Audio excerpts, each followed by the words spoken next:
college football week 1. Week 1. Dan, it's here. It has arrived. We made it. Week 1 to me, Ty, if I may. It's a holiday, Ty. It's something to write home about, right? It's a red letter day type situation, and we should celebrate it. I don't know. It comes once a year. We get however many 14, 15 weeks of college football, like true college football, right? Obviously, the field narrows down once we hit the postseason and the new playoff. There's so much new about this season. There's so much crazy about this season. But there is something special about that, like, week 1, right? That you sound the alarm, right? You yell it, get up, kids, it's time. And here we are. I love it. Do you have I thought this was a long wind-up for a creative venture, a creative label. For this Saturday, because that is something you are wont to do on this show. Have we graduated past that, or is that still something that you feel strongly about? Hey, real quick, it'd be great if you could consider subscribing to the YouTube channel down below. It really helps us out. I have a nickname. I do have a nickname for Saturday, right? This is our version of what game day will do sometimes, where it's like Showdown Saturday, where you have the alliterative S Saturday.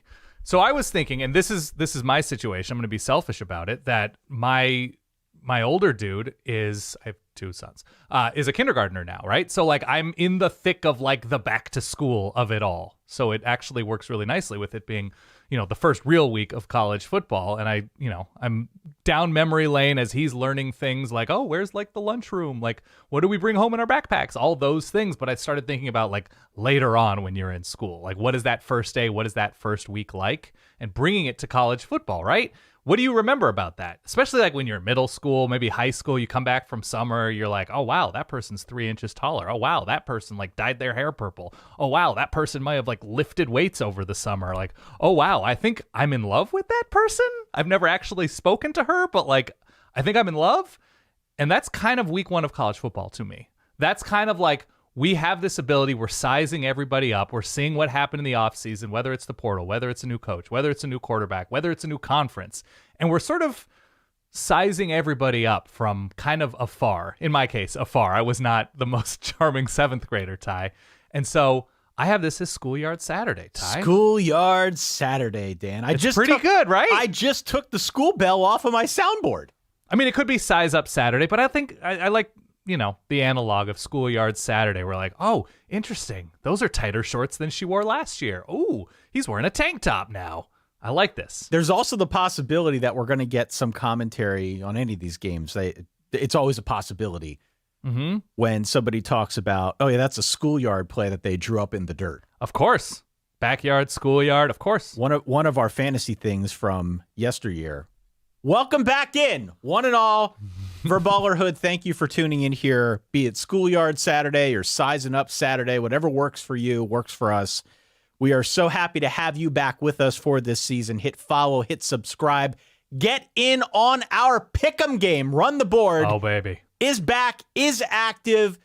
Compete if you've got the stomach for it.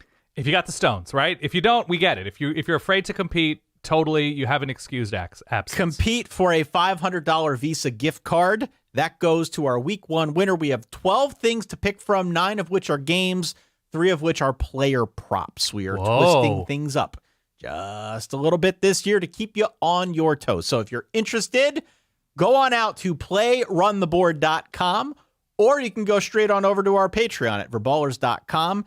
All you need to do is sign up for any of our paid tiers. That will get you access into the Run the Board game. There is a post that is just waiting for you if you sign up.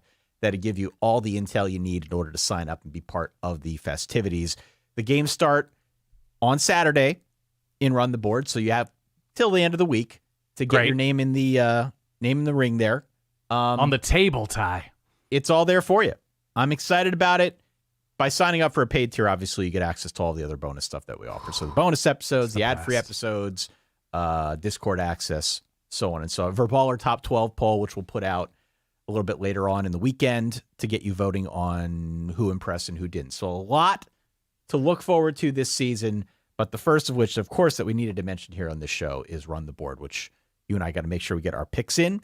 Yes. So go and check that out, playruntheboard.com, verballers.com. The other thing that I would add is after all of this is over, at least on Saturday, On Saturday night at midnight, we're going to do our Eastern. Yeah. Saturday night, midnight Eastern, we're going to do our YouTube live stream talking through all that was on Saturday, all that really transpired on Thursday, Friday, and Saturday. We will talk about the Sunday and the Monday games when we do the Tuesday episode that drops a little bit later on next week after the dust has a chance to settle. So hope to see you there. If not, you will see our recap episode bright and early in your podcast feed on Sunday morning. Yes, absolutely. Cannot wait. I'm already pre-napping for the late night Saturday stream. I mean, it's the most energetic I'm going to be all season long is going to be on each and every Saturday, midnight Eastern. And look, will I post video of me taking a prep shower like I did during the national championship game last year? That. I don't know. That was a little jarring, to be honest. Join the YouTube. Subscribe to the YouTube channel to find out. Shall we get to our big dogs of the week? Please. We started doing the dog thing last year. Wait, do you have the sound? Like, I need picks of the week, that kind of thing? Help, Dan, Ty? Maybe we need that tradition. Should I play that first? Yeah, of course. Dan, okay. Woo. Ty, help. I need picks of the week. I was worried. I felt like the earth was going to spin off its axis, start previewing games without hearing that. I'm a little rusty, okay? I know, Ty. Give me a break. I got the soundboard okay. in front of me. I went right past it. It's Schoolyard Saturday, right? You're distracted. A little bit distracted. Let's start Saturday, high noon. ABC. It is Clemson. It is Georgia. They're playing this one neutral site game in Atlanta. Georgia's favored by 13.5 points, Dan. So, okay. I like Clemson this year. You know that.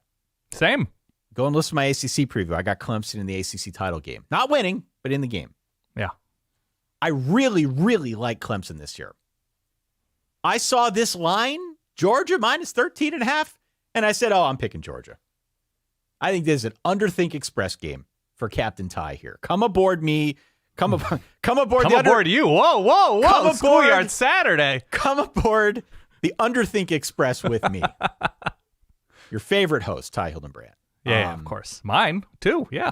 Georgia has an alarming amount back from a year ago. They're 29th nationally in returning production, which, as I said in the SEC preview, is a lot.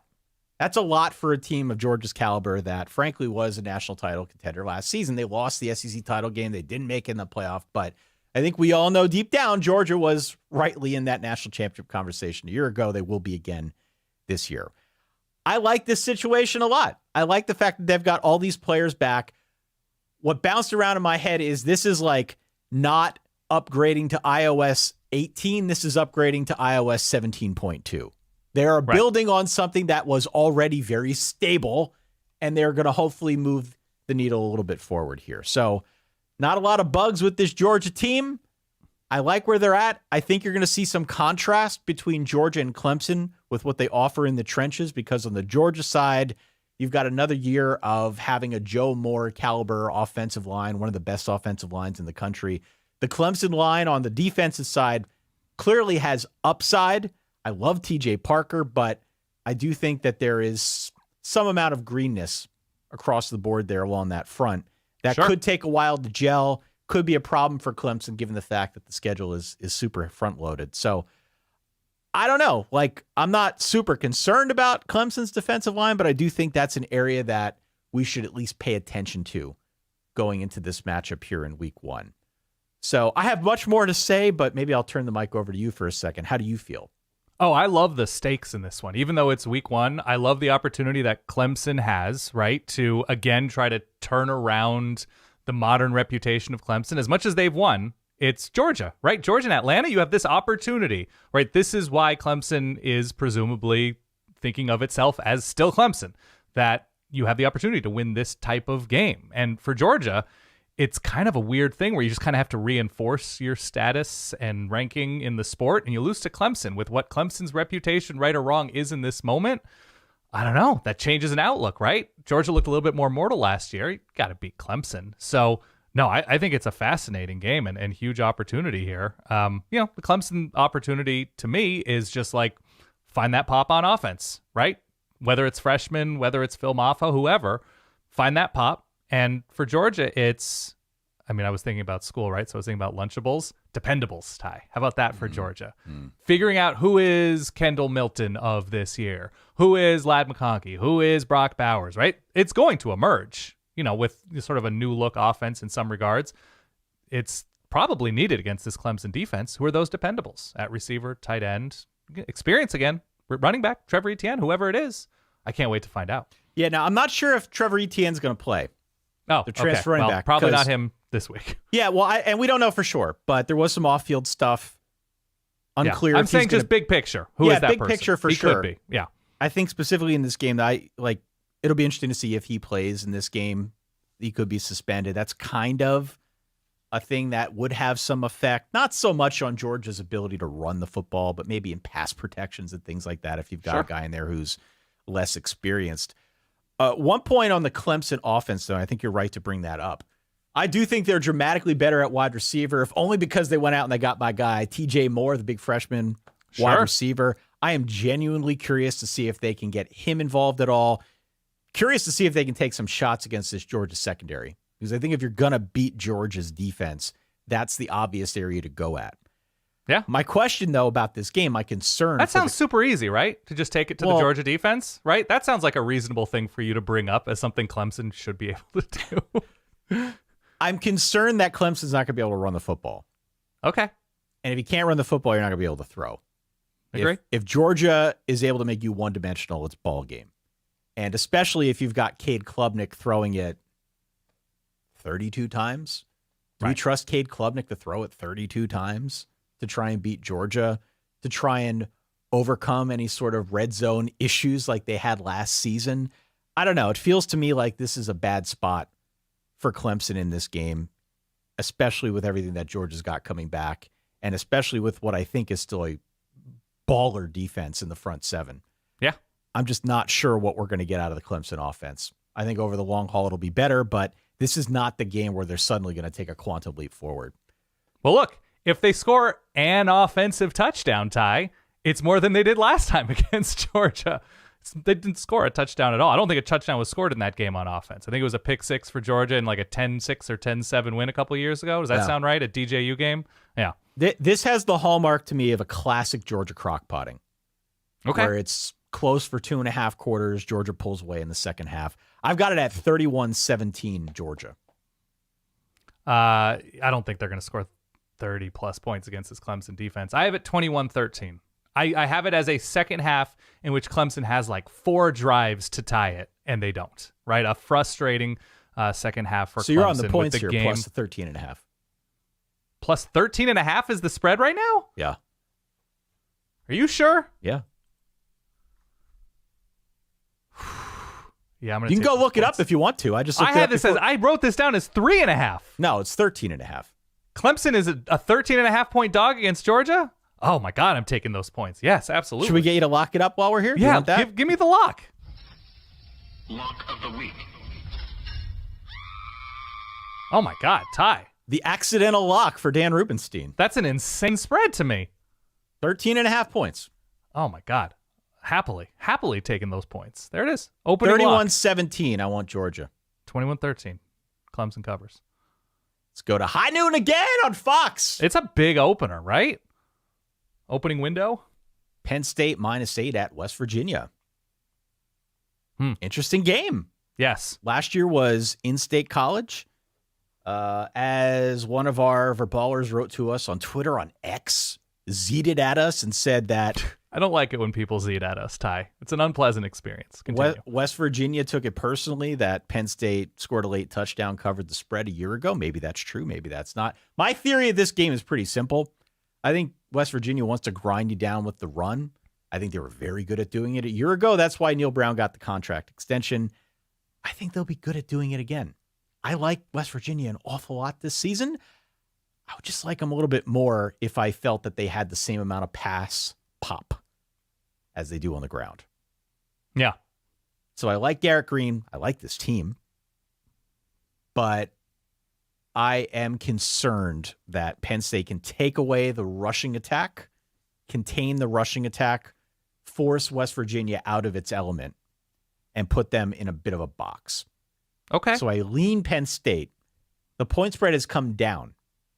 Not dramatically, At one point, I saw it at 9.5. Last week, when I put the doc together, I think I saw it at 8.5. Now it's come down to 8. So there's movement, downward movement on that Penn State line. It is at 8 currently. The game is in Morgantown. It's a Gus game. It's a Joel Klatt game on Fox. Where do you stand here? I stand that I'm going to have this on the other TV. I cannot wait for 11 a.m. Central. So, okay, West Virginia is fascinating because they're looking to sort of prove that their arrival last year was a true arrival. They win 9 games with the bowl game, and Penn State's in that place where the conversation is centered around, okay, they can go 10-2, but, you know, what are they doing to break through? It's easier now with the playoff, you know, accepting more teams, but it's sort of that like, was it Dwayne Wade who did the Gatorade commercial? Like, knock me down 7 times, get up 8. That's the feeling with Penn State, right? That like new year, what are we doing to get up just one extra time? And so it's offense, it's two new coordinators. And to me, it's a question of Penn State playing tennis and not pickleball, right? That's the very easy answer. That like in a tough place, what are you doing? Not just to say that you have a new offense, but you're fully leaning on whatever the new Andy Kotelnicki offense is, whether it's downfield, whether it's, you know, different motion and, you know, having defense, you know, see ghosts, that kind of stuff. That's what I'm interested in with Penn State. And West Virginia, to me, it's just like against Penn State in this moment at home, can you get a defense to sort of use the crowd behind you and sort of summon rattleability, right? That like, okay, Penn State, prove it, and you're going to have to prove it with a sea of gold or whatever people are wearing at West Virginia for this one, and noise and chaos and just weird things occurring everywhere around you. I can't wait for this. I am going to blindly trust that the new offense for Penn State pays some quick dividends. Week 1 on the road. It's week 1 on the road, but what I like about what Andy Kotelnicki did at Clemson, at Kansas. Yeah. It's close. He built a really effective ground attack, and it is not something that I think got its due in his time there. They ran the damn hell out of the ball. It was a good rushing attack, and he's got Nick Singleton, he's got Katron Allen just waiting for him on the shelf. And so when you're in a hostile road environment, like I think we will have on Saturday at high noon Eastern, I think you can lean on running the football.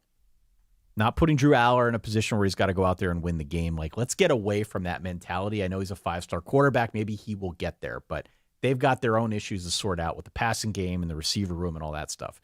The thing that Penn State has, they know they have, that everybody in the country knows they have, is a running game.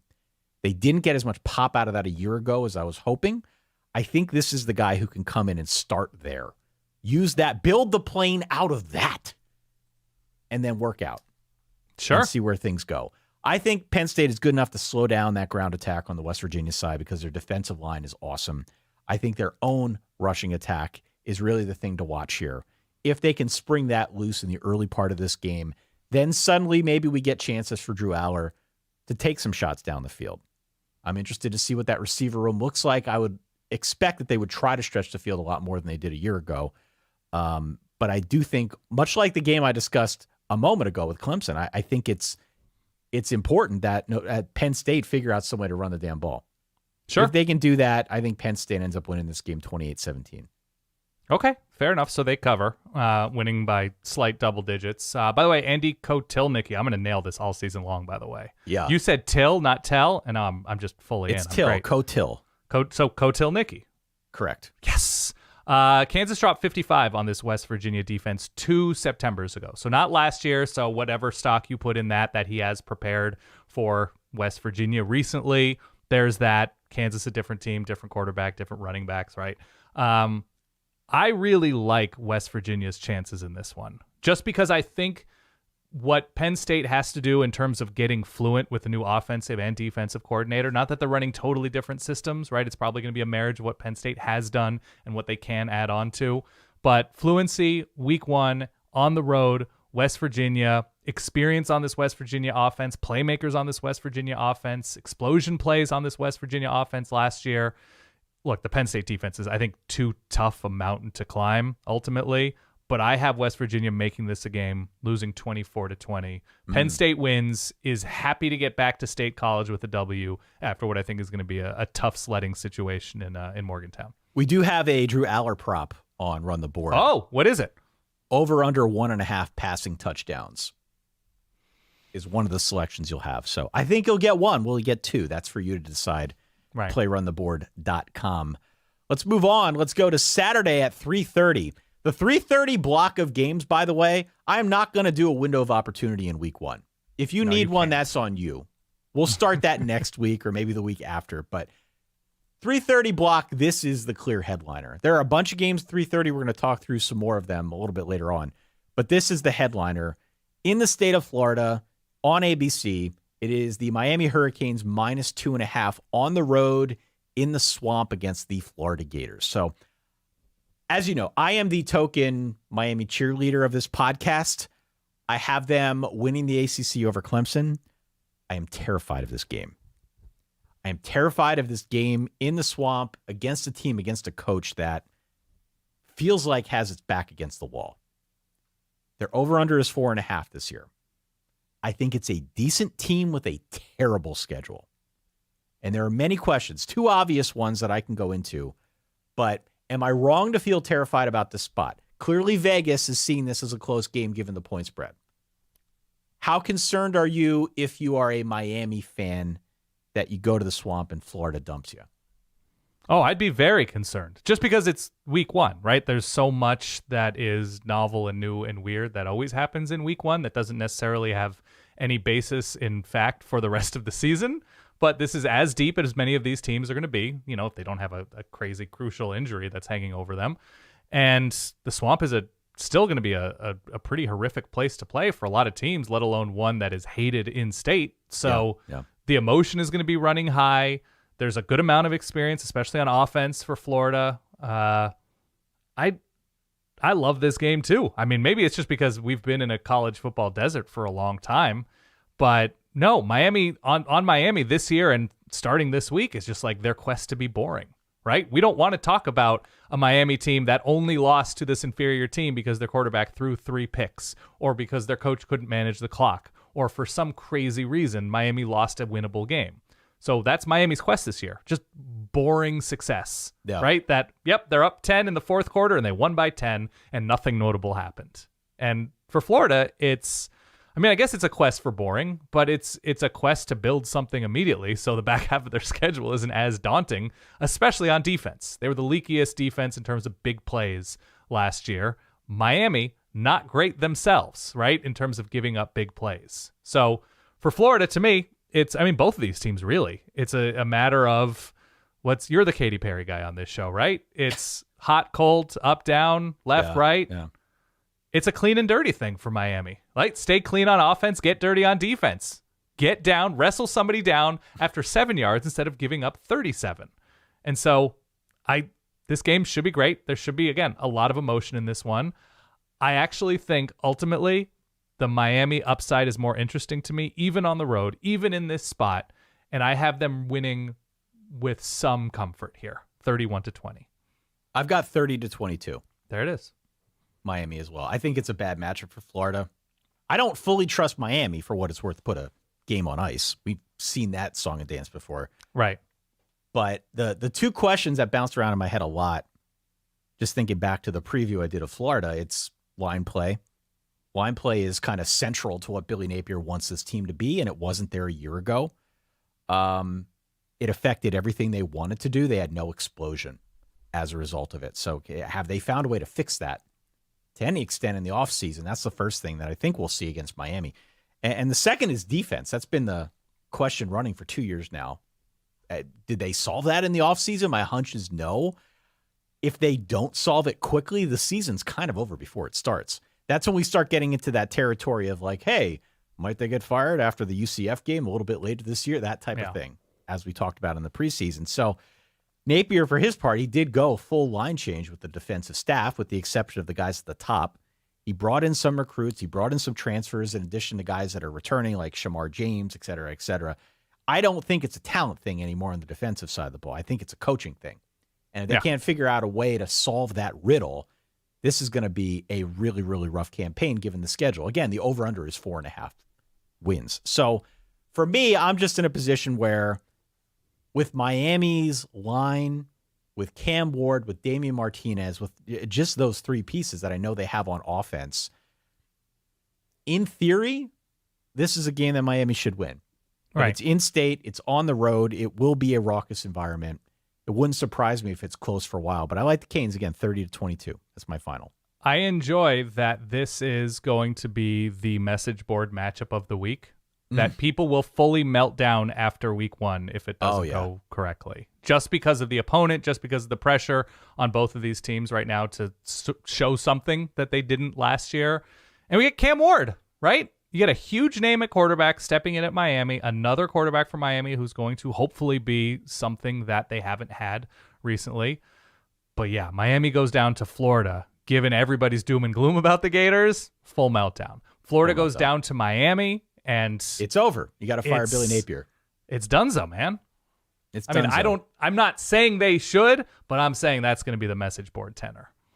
Well, speaking of games where both teams need it and need it bad. 7:30, ABC, Notre Dame on the road at Texas A&M. A&M favored by 3 points.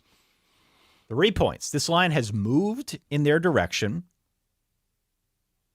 I consulted with some of our friends in the desert. It is not the public bettors, the squares like you and me. It is the sharps.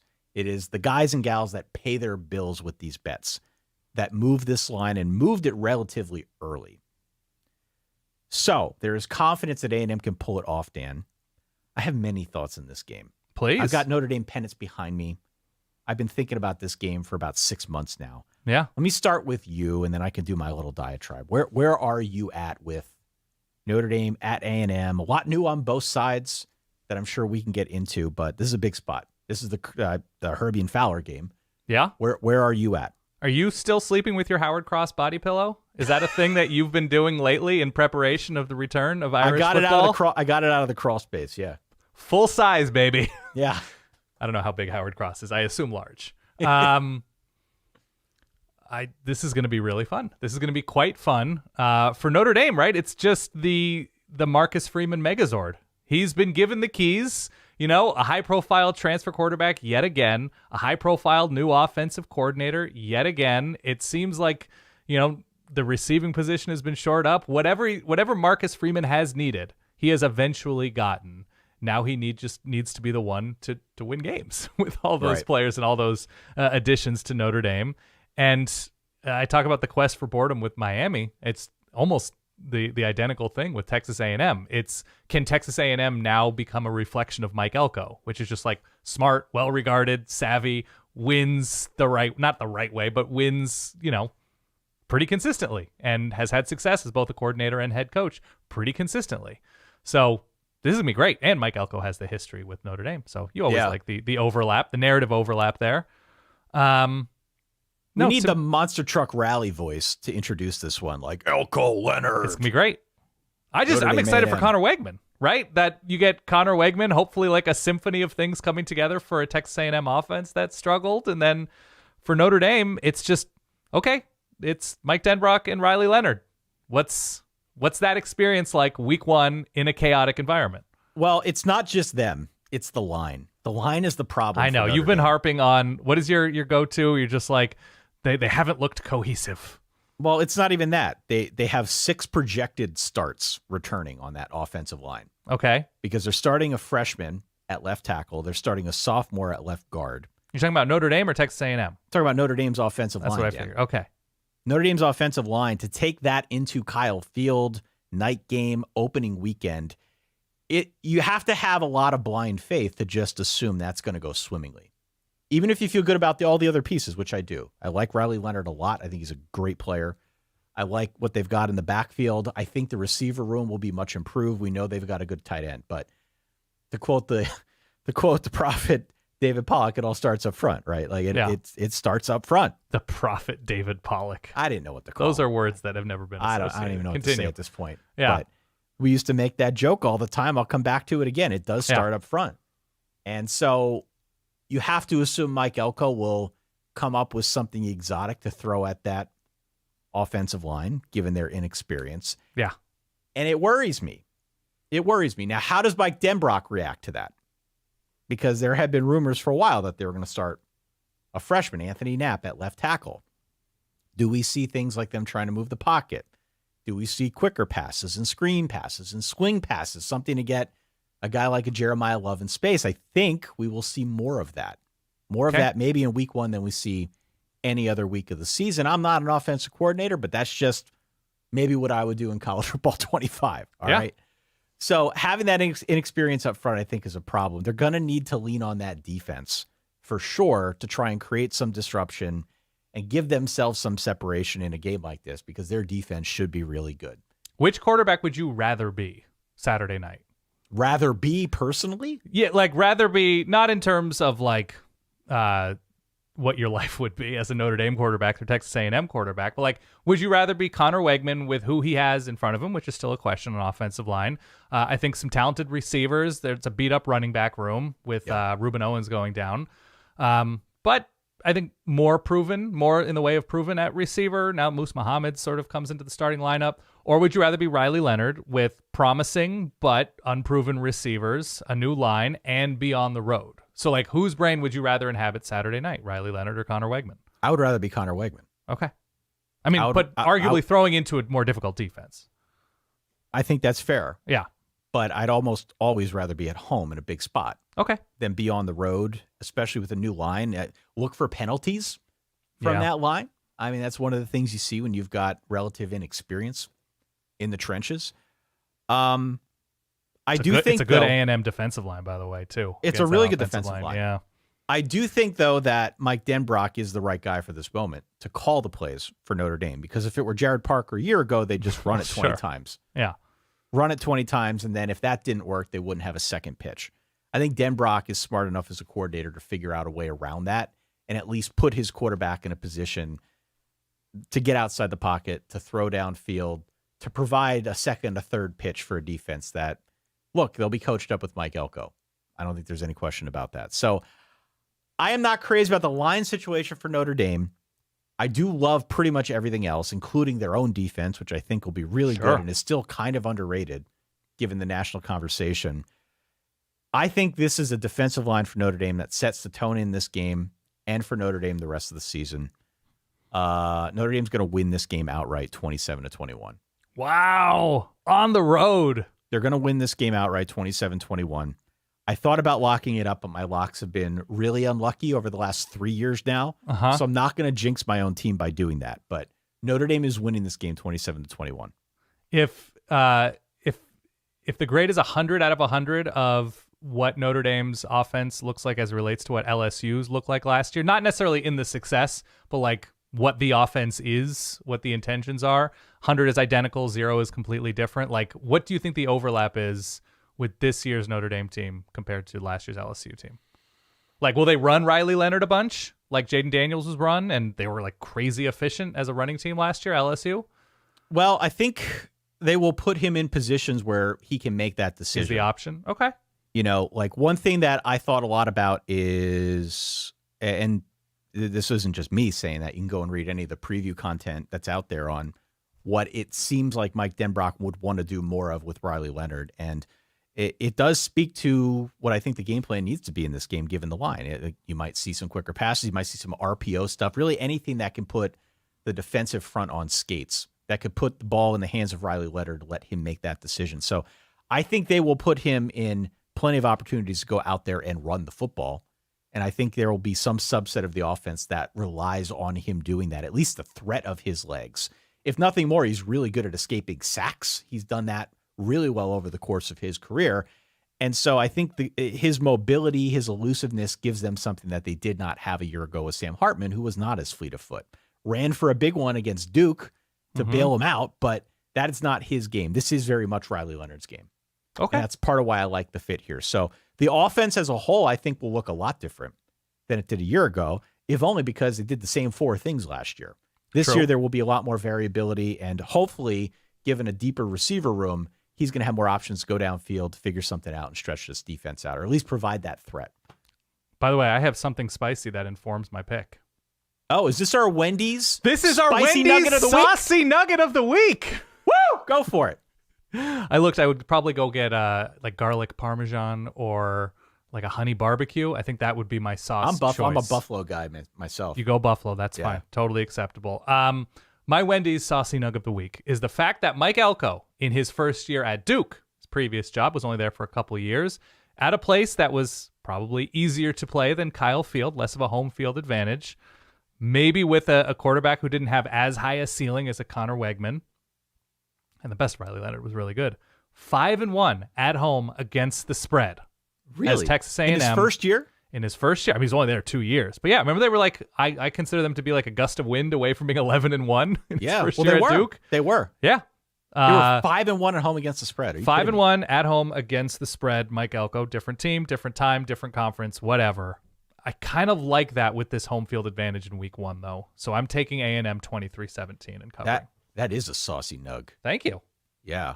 7 delicious ways, by the way. I've been told by many people I've had extremely saucy nugs. Continue. 7 delicious ways to try the nugs you already love. You just Ooh. pick a flavor, you grab some extra napkins, prepare to nug like you've never nugged before. Oh, I've nugged, Ty. For a whole new way to nug, it's got to be Wendy's, Dan. It's got to be. Let's go to Sunday night now, so we travel ahead in time. I don't think you have a sound for that. I don't know. Traveling ahead. I don't know what that sound is. Try to do that in reverse. ABC USC against LSU. This game is in Vegas. LSU is a 4-point favorite. Vegas has set this with a 64.5 over under. So they see it as something like, I did the math. I busted out the calculator. 35-31 LSU. Something like that. Yeah. I think that may mean this is our first shootout of the year, no? Has potential. It's got real shootout potential, Dan. Also, my first game of the year, quoting the wise prophet Ashanti. I like how all of our references end in 2006, right? I've referenced Katy Perry. You've gone Ashanti. Whatever year that was, I don't know what happened then, but that's when our pop culture references effectively ended. Continue. It's about trust, babe. Yeah. It's about trust. It's about trust. Who do you trust more in this game? What do you trust in this game? Is there anything trustworthy in this game? Yes. I think the receivers in this game on both sides of the ball are going to be crazy impressive. I think what LSU brings back and brings in from the portal, the younger guys from USC, whether it's Deuce Robinson, Jacoby Lane, Zachariah Branch, Mekhi Lemon, guys like that, I think it's going to be a high-level ceiling at receiver, that there are a good number of playmakers on both of these teams, and it'll come down to, shocker, given these two teams, who can tackle and get in the way of these receivers more often or rush the quarterback better to prevent the receivers from even getting the ball. No, this is great. What I have down here for the USC narrative, stops. That's it. Just stops. stops. Like, what is USC's place in the college football universe if they can't get stops? And LSU is just like, I guess it's somewhat of that, but it's also weirdly a Brian Kelly 2.0 at LSU with 2 new coordinators, losing a Heisman quarterback, and only losing openers. So Brian Kelly has this opportunity for a fresh start at the place he's already been for a few years. I think this is great. Let me sing the anthem of Oklahoma fans everywhere. Okay. I don't trust Lincoln Riley. Okay. That's reasonable. I don't. He's never proven he can fix a defense. Never really played defense. I had a good defense at Oklahoma, Ty. A good defense. Let's not erase the Ronnie Perkins experience. Continue. He's not proven that he can fix a defense, though. He just hasn't.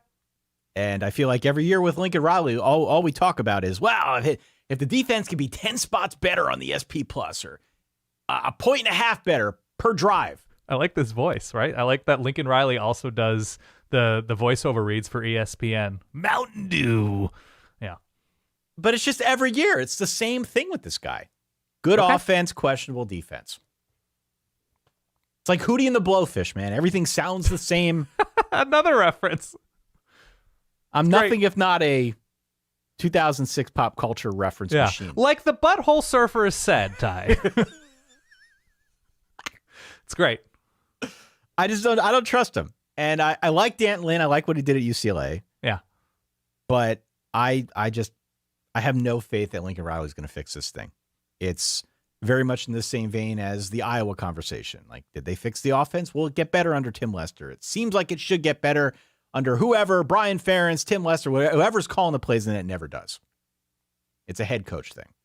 I don't know, man. This is still a sport, and this is more broadly speaking. It's still a sport where a team never does it until they do. A coach never does it until they do. Great. Jim Harbaugh can never beat Ohio State until he does. Call me late at night on Sunday when you see something defensively that you like from USC. In fact, call our reverb line, 855-VERBAL-3. 855-VERBAL-3 is going to be open for business. This weekend, we'll play the reverbs on the Saturday night live stream. But call after this game, too, and we'll play it on Tuesday if you've got something to say about the USC defense. I think Brian Kelly has a much better track record for fixing things, a much better track record for being a better head coach. I think their offensive line is going to push USC's defensive line around. Full stop. That is the difference in this game. USC's front may be better this year. Sure. But they're still not good enough to get the better of LSU in this game. So I see a lot of points. I played the shootout sound. I believe it. And this is not to say that LSU is going to come out there, and another reference for the kids, the 85 Bears, is not walking through that stadium door. Okay? But I think they will be better. I think they've got more weapons that I can trust on offense. I think they're going to lay the wood in this game. LSU 42-27, lay the 4 and lock it the freak up. Wow. Lock of the week.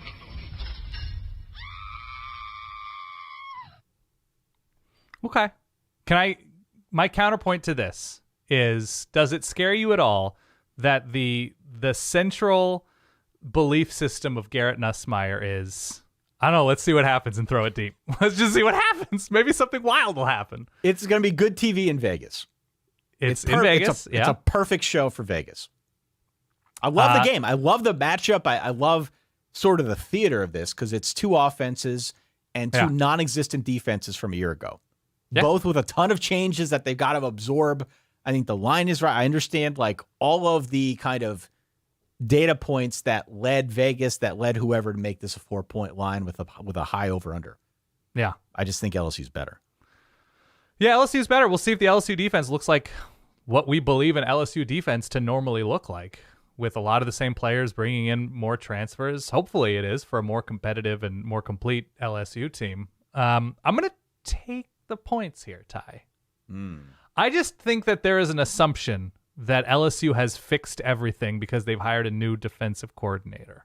And I think they will eventually, but in week 1, I think we're going to get a weird back and forth shootout. And I know you know that I believe in taking points in a shootout. So if you're going to introduce this game and say there's a lot on the table, anything can happen, it's a neutral site in an NFL stadium, a lot of big receivers, not a lot of proof of defensive prowess at this moment, I'm going to take the points.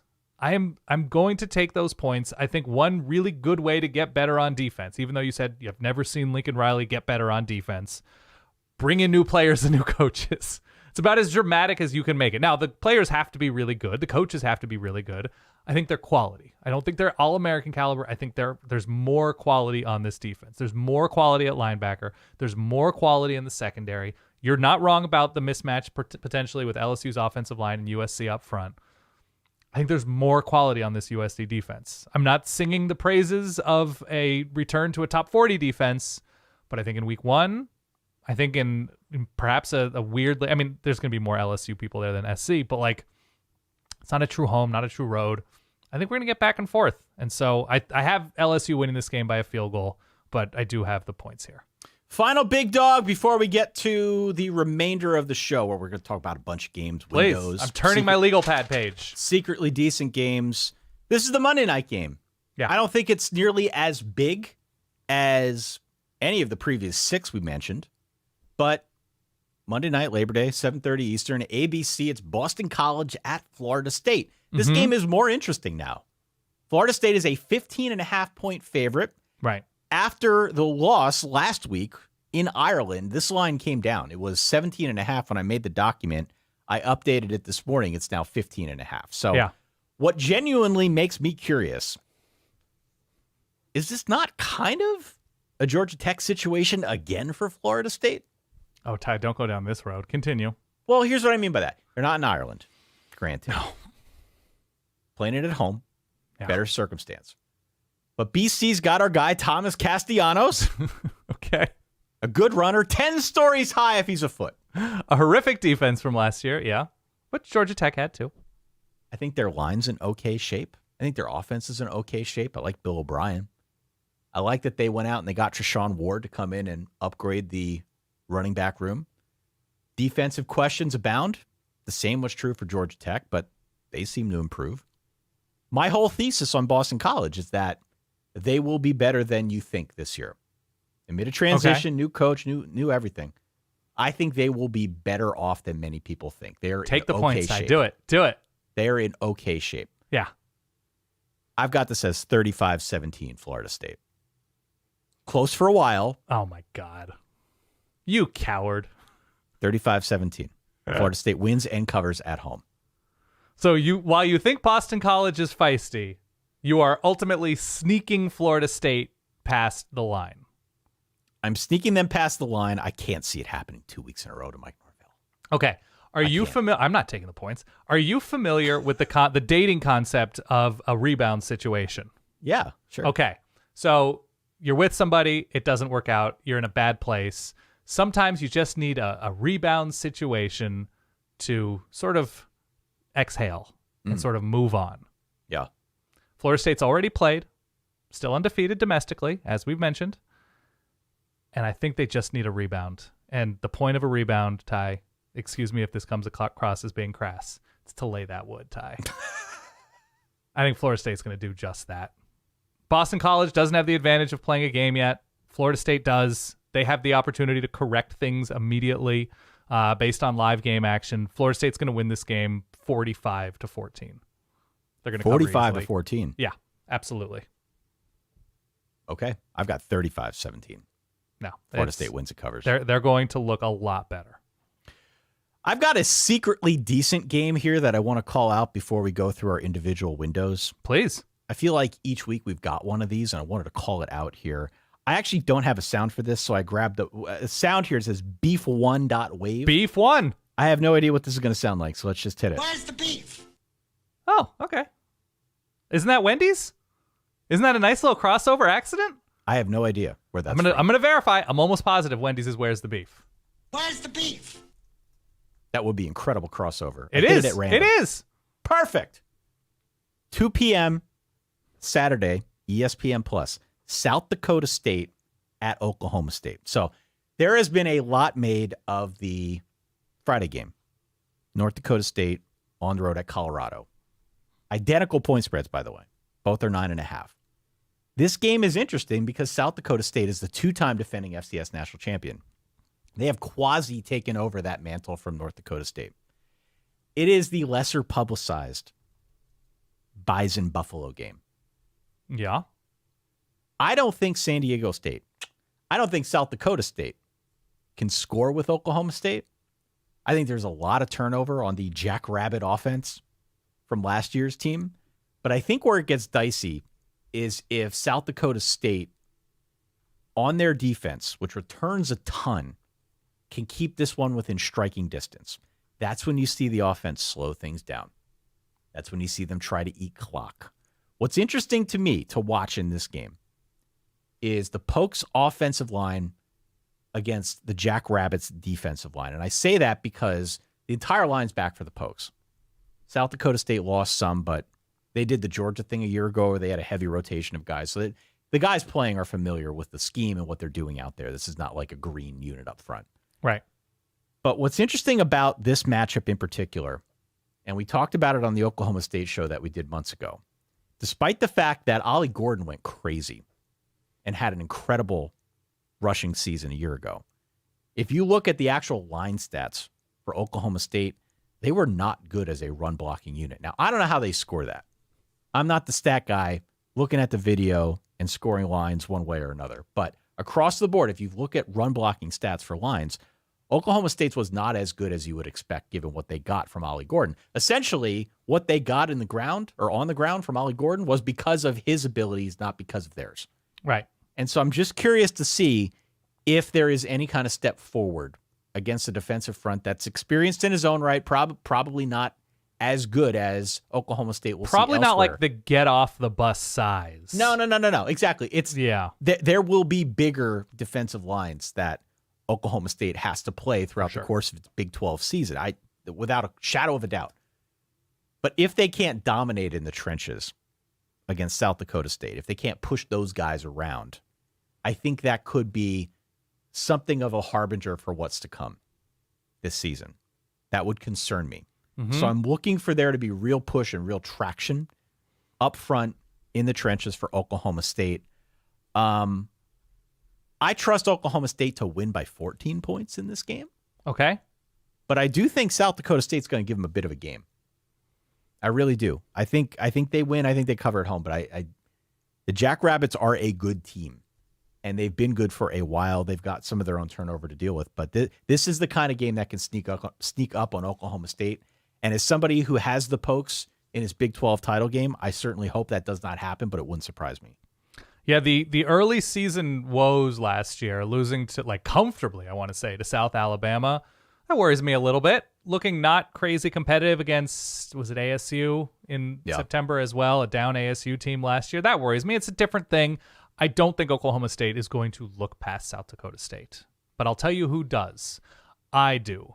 Because I immediately, when I started studying this game, researched San Diego State. Because you have SD State written on the doc. I said it. I screwed it up on my little diatribe there. I know. And then I looked at a schedule doing something else, and I was like, oh, okay, I'm glad I caught that. I have Oklahoma State winning this game with relative comfort eventually. I think it's a close halftime game that gets people's attention on social media.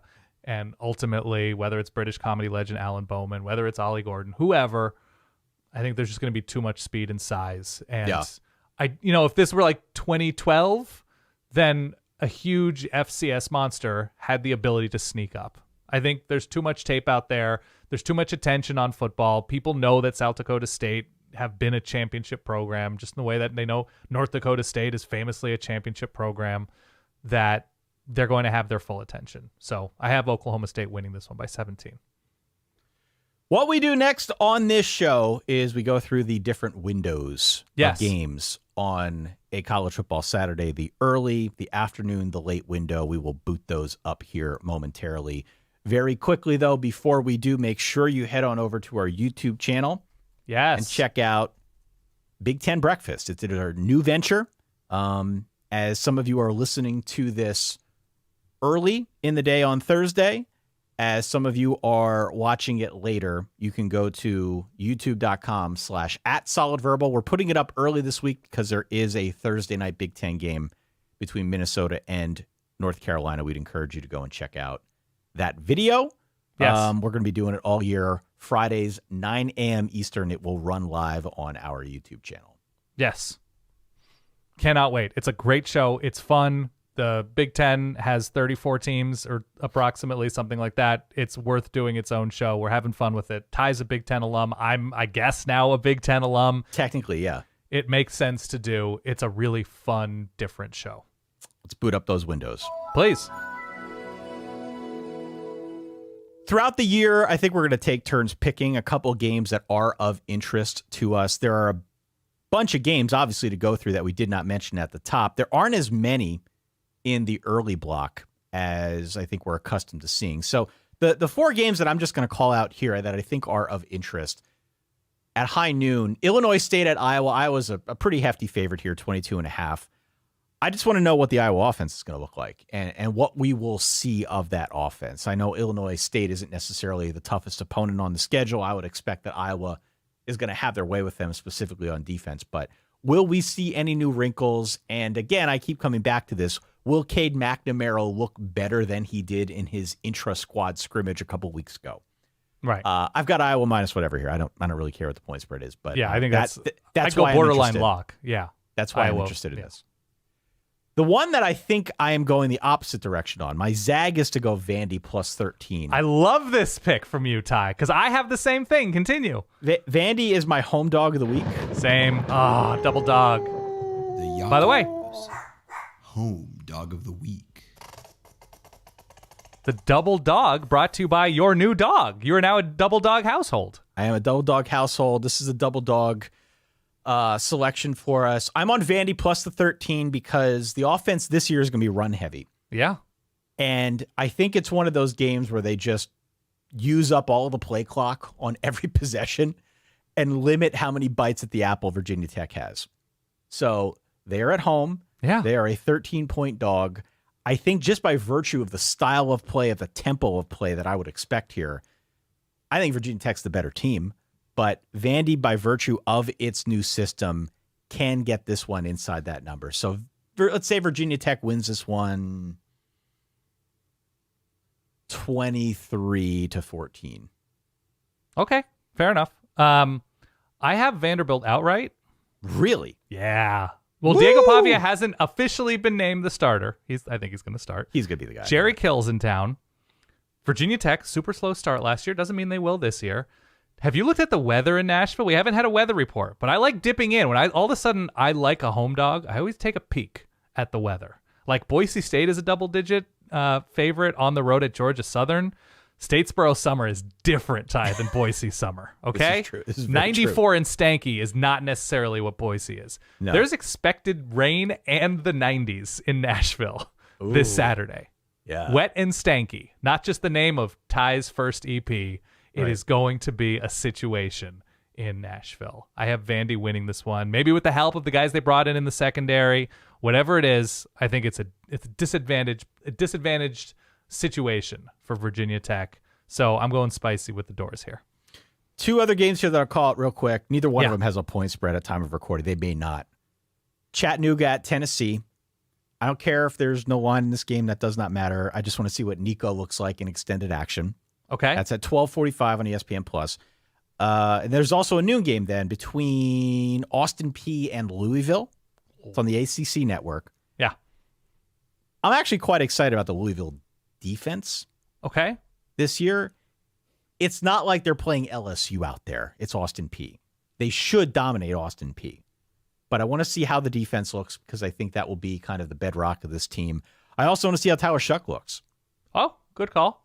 Right. It should be a little bit of a different system this year with Tyler Shuck than it was last year with Jack Plummer. They're just different types of quarterbacks.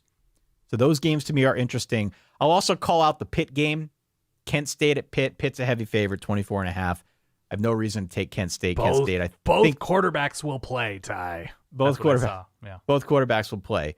I have no reason to bet on Kent State here. I'm not going to go there, but I just think it's notable again to mention that Pitt went out and hired Cade Bell from Western Carolina, who's going to do a lot of shotgun and pistol and motion type stuff with that offense. High tempo. This is unlike anything we have seen Pat Narduzzi try in his time at Pitt. I think in part it is out of desperation they need to fix the offense. So do they have the personnel to do it?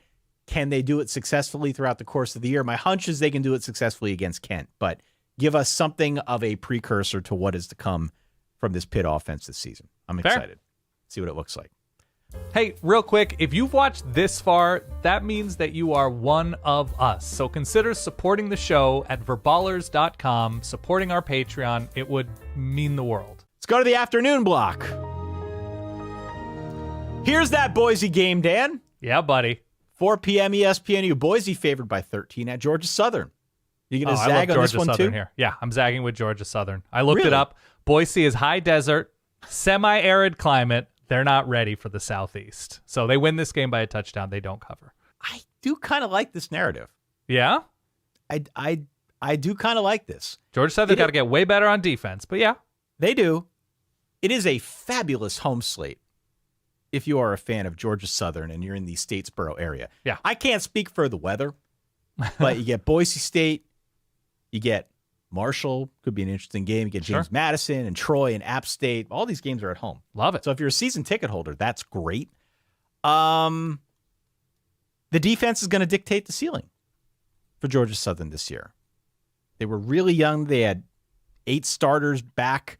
It doesn't appear as if there's like an obvious fix for some of the big plays they gave up a year ago. But I do think that this game at home against Boise State gives them an opportunity to get off on the right foot. So I'm inclined to go Georgia Southern plus the points. Is this a new Georgia Southern segment that we're doing? The Eagle Peak? Is this what we're doing each week? Okay. I don't know. Yeah. I'm interested in that from a narrative standpoint. Okay. Boise State traveling a long ways to play that game. And look, Clay Helton's been in some big games before. Why not? Fair enough. Next game. Miami, Ohio at Northwestern. Are you going to be there? You should go. I'm not going to be there. This is at the Temp Stadium. This is with arguably the 2024 Talker of the Year, Chuck Martin, prominently featured. I love Chuck Martin. More than I thought I would, the more I've heard him speak. He accused Alabama of stealing his kicker. Probably not wrong. Went on a rant about iPads, I want to say, that all but sewed up the, I guess I'm just old school trophy of the year. He wins. Yeah. Chuck Martin's great. Continue. Miami, Ohio has the quarterback and defense combo that you talk about. I do covet that. Yeah. So on one hand, I like Miami, Ohio. On the other, it's the weird sort of Lake Michigan portable stadium thing for Northwestern. True. Is there going to be wind on Saturday for this? Okay, I'm checking the 10-day right now in the Chicagoland area, Ty. I could go for a good wind game in week 1. Not going to lie. I'm not seeing big wind. I'm seeing about 80 and sunny. So we should have pretty decent warm football weather. But this is right on the lake. It is. There's always going to be a little bit more wind. Yeah, you're right. I think we'll be. I don't think it's going to be crazy. Who do we pick here? I'm going Northwestern here. Yeah. Low scoring affair, though. Yeah. 17-13. I'll take the points. Okay. I'll grab the +3. Fair enough. The other two games here that I called out, and there are a bunch in 3:30 in that block. Like Kennesaw is playing its first game at the FBS level against UTSA. Ohio State's nearly a 50-point favorite against Akron. Lock of the week. I don't know if any of those games would be super compelling. I'm interested to see what South Carolina's offense looks like with Lenora Sellers, their new starting quarterback. They're a 3-touchdown favorite. I'm just curious to see what that looks like and how it's different. I think they have to adapt given personnel if they want to try and do anything this season, and this will give us a better look at him. I really like what he brings to the table. And then Nebraska. Nebraska, about a 4-touchdown favorite at home against UTEP. They should win that game handily, but more extended action for a guy that I think we've come to know this offseason, Dylan Raiola. What does he look like? Is he as comfortable in actual FBS play as he was in the Nebraska Spring Affair? Fair. Okay. Bunch of other games here, but those are the 4 that jump out to me. Let's go tonight. Fresno at Michigan, 7:30 NBC. Mm-hmm. Agreed. Michigan favored by 21. How do you feel about this game? Would love to know who's playing quarterback for Michigan. Yeah. Don't love that Jeff Tedford stepped away from the program over the summer. No. Mikey Keene's still there. Yeah. Ran the ball pretty well last year. Interesting receivers. I think Michigan's going to stomp them. Ultimately, I think they're going to stomp them just because it's at home. They're going to be able to run the ball. Donovan Edwards is still there, and I think the alley-oop is going to be quite strong with the defense just setting up the offense. Like, I think whatever Michigan might be lacking this year on offense, I think they're going to have great field position in a number of these games because of this defense. So even though last year it wasn't a slow start for Michigan, but they limited possessions, they played slowly. So maybe that would be a reason that Michigan doesn't cover a game like this. But Mikey Keene was a little bit too careless with the ball at times last year. I think he threw double-digit picks. So I'm going to go Michigan here to win this one. 35-14. Well, that'd be 21 on the dot. 35-10. I think there's a good chance Michigan wins and easily covers as well. Okay. I also think there's a pretty good chance they teach us virtually nothing about themselves. Of course. Right? Because the reality is they could go out there, they could do the power rushing thing that they did a year ago, and it doesn't matter who plays quarterback. Fresno's defense was atrocious last season. So won't be the case next week against Texas. They're going to have to throw. They're going to have a second pitch. But against Fresno, I think you can basically line up and run straight at them, and you'll still be able to cover the spread, especially given their defense, which is going to be, again, very, very solid. Now, the counter to that, Fresno in 2 of their first 3 weeks of the season last year went to Purdue and beat them. Went to ASU and shut them out. So against Power 5 teams to start out the year last year, on Michigan's level, not quite. But nonetheless, and did they go to overtime against Eastern Washington? That's not a story for now. Fresno did go and compete against Power 5 teams to start the year last year. Fresno is not competing against Michigan. Okay. That's what gave me a little bit of pause. 7 p.m. FS1, UNLV at Houston. Houston's only a 2.5-point favorite here. Yeah. This is one of those FCS quarterback transfer alerts.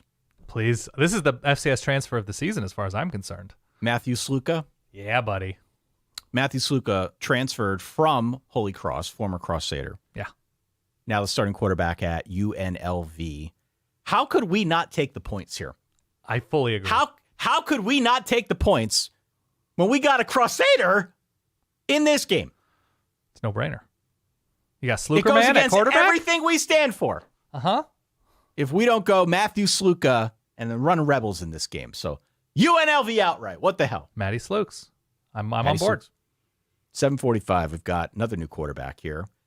I don't think this is a particularly interesting game, but it's Southern Miss at Kentucky. Kentucky favored by 4 touchdowns. Not only are we, do we have a name for what we are for Matthew Sluka? Sluka maniacs? I just made that up. I have no idea. Slukerman. I haven't settled on anything yet. We got to see what he does against Houston. We are also card-carrying Vandegrifters. That's true. See what he looks like against Southern Miss. Should have a good opportunity to kind of get his feet wet. Mm-hmm. Then there's the late game, super late game. It is UCLA at Hawaii. I like UCLA CBS. here. Yeah? Yeah, I know you like Hawaii, but you couldn't really articulate it well enough to convince me. Yeah, I think UCLA is going to run well. I think they're just. I think they have more good dudes. Now it's a road game. It's far away. It's weird, but no, I think UCLA ultimately pulls away with this one with Eric Bieniemy, TJ Harden, and a new look Bruin situation. I actually kind of like Hawaii plus the points here. Okay. I like the fact that they've got a game under their belt. By the way, this one's on the island, 7:30 Eastern time. New Big Ten team. New Big Ten team. I'm going to go Hawaii plus the points, but UCLA to win. Yep. Okay. I want to see what Troy's offense, Troy's team as a whole looks like under Jared Parker. I want to see what the James Madison-Charlotte game looks like. Did you see this thing about Charlotte? I cannot listen to Biff Poggi when he is wearing the sleeveless situation. I just am locked in, and I don't hear what he says. Something about there's a bunch of injured dudes. He is living in a post-sleeve universe for Yes, sure. He took the blame at the podium for working his players too hard in fall camp. Mm-hmm.